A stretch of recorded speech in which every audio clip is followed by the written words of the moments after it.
All right, this is Luis Sandoval, FightHype.com.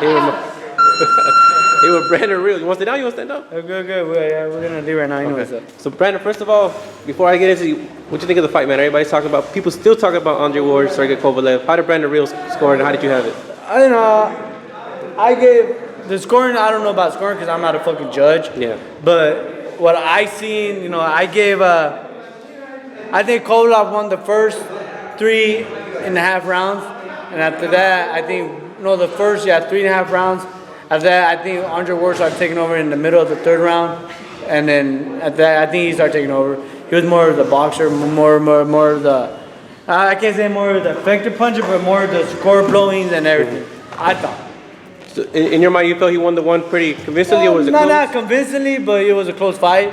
He could have gone either way, and if they wanted to make it like just to be biased and everything, I would have gave it a draw. So what do you make of when a lot of people are saying that they think Kovalev won, a lot of people are not giving Andre his credit? It's always gonna happen like that, dog. That's in life in general, bro. Everybody's not gonna. You do something. If you're doing something, they're not gonna give you credit for it. So of course they're not gonna give Andre Ward credit because he's Andre Ward. Yeah. You know what I mean? And that's how it is all the time. You know, when you on top of the game. And then when you fucking like Kovalev, he was on top of the game, knocking everybody out, stopping everybody, a monster and a beast. He fought Andre Ward. Andre Ward actually, he didn't do what he did to other people's. He couldn't, besides the knockdown, but it was a flat knockdown, but he couldn't like do it like he did to all the other fighters. So that's why they say, well, Andre Ward was a runner. He ran this, he did that. But he wasn't really running, he was boxing. He was in and out, he was boxing. And he was, most of the time, he was inside the inside. Yep. I mean, he was the inside. He wasn't really running around. He was the inside.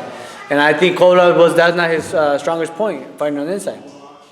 Brandon, you more than anybody know what it's like.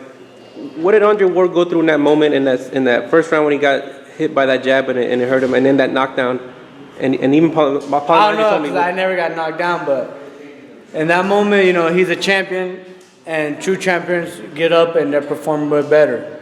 When I got dropped by Bradley, you know, my body was just shot. And I would have still competed and everything, but the referee just called off. But I wanted to fight still. Fuck it. I'd rather him fuck me up. I'd rather him knock me out than get stopped by a referee.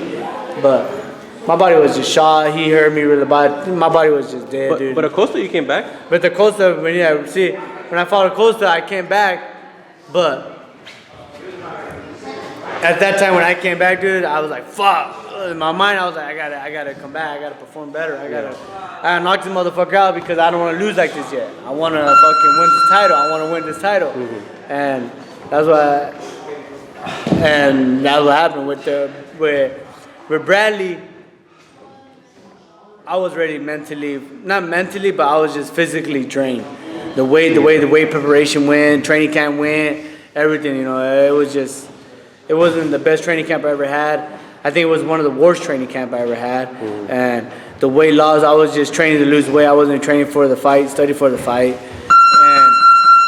And that's it. And like I said, I have no blame. I can't put that blame on nobody. I'm not putting that blame on Robert or nobody. It's my fault.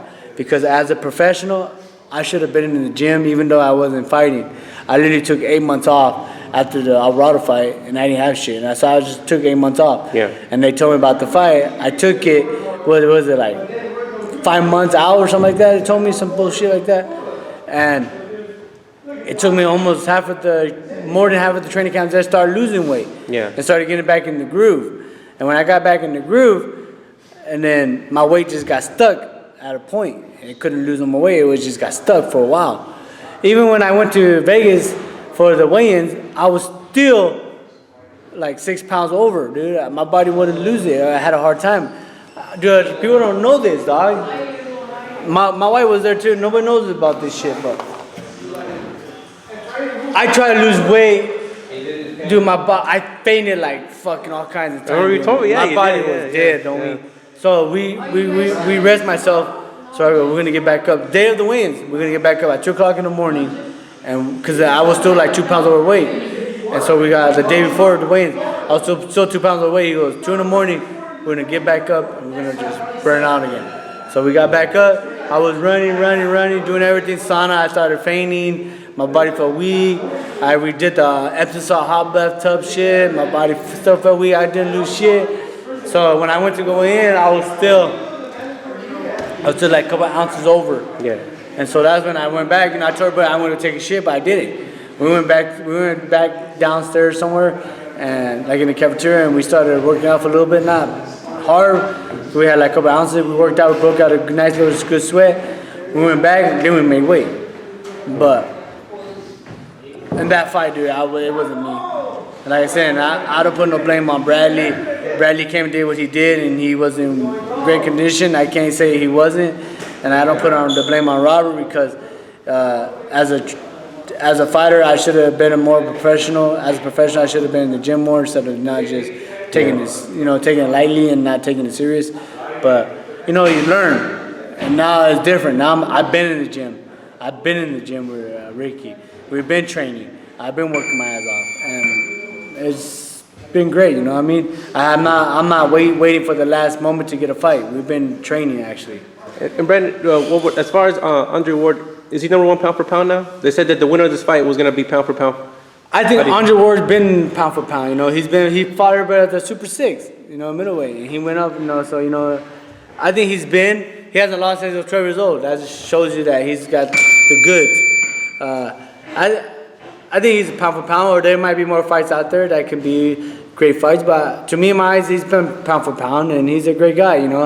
I like Andre Ward. Like I said, same Olympic team, same everything, man. That's my dude right there, and nothing but respect for him. And all I can tell him is don't let the critics, shine him on, because tough on you guys? At one time it was tough on me. I let the critics got to me, and they fucked me really bad. It messed with my head and everything. And shine them on, dog. And it's just a lot of growing up to do. Good thing I have a great person beside me, 100%, and that stuck beside me. And even from thick to thin, rich or poor, and she's still there from day one. And she still, she still tells me and how about shit. So. Does anything different happen in a rematch, do you think? I think Ward's gonna do good. I think Ward would beat him a little more. I think Ward would be more how to fight him now. He already fought him once. I think he'd be more aware of what to do. Maybe he was a little bit. You got the backpack? Get it. He was probably a little more I'm fighting Kovalev. How can you say it? He's a little more fucking He knows what to expect, right? A little nervous. Oh, okay. He probably was a little nervous, but not too much, but a little nervous because, he's moving away, fighting a monster. And so that's why. Yeah, I want to see that Salvador. Yeah.